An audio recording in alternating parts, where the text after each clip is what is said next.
Hi friends, அஸ்ஸலாமு அலைக்கும். நம்ம ஹெல்த்தியான கவுனி அரிசியில் எப்படி இட்லி செய்யலாம் அப்படிங்கிறத பார்க்கலாம். மாவு ஊற வைக்கிறதுக்கு நீங்கள் அரிசி எந்த அளவுக்கு எடுக்கிறீங்களோ அதில் பாதி அளவு வந்து கவுனி அரிசி சேர்த்துக்கோங்க. இப்போ 1 கிலோ அரிசி எடுக்கிறீங்க அப்படின்னா அதில் 1/2 கிலோ வந்து கவுனி அரிசி சேர்த்துக்கோங்க.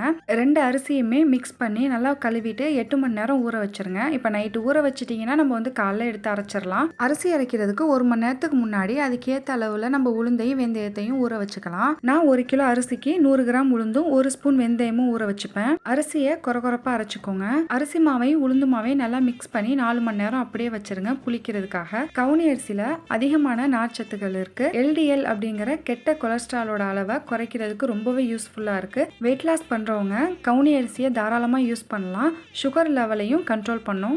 பாருங்க, கவுனி இட்லி சூப்பரா ரெடி ஆயிடுச்சு. நான் வந்து இட்லிக்கு தொட்டுக்கிறதுக்கு தேங்காய் சட்னி செஞ்சிருந்தேன். ரொம்பவே சூப்பரா இருந்துச்சு. மறக்காம ட்ரை பண்ணி பார்த்துட்டு எப்படி இருந்துச்சுன்னு கமெண்ட் பண்ணுங்க, சப்ஸ்கிரைப் பண்ணுங்க. தேங்க்யூ ஃபார் வாட்சிங்.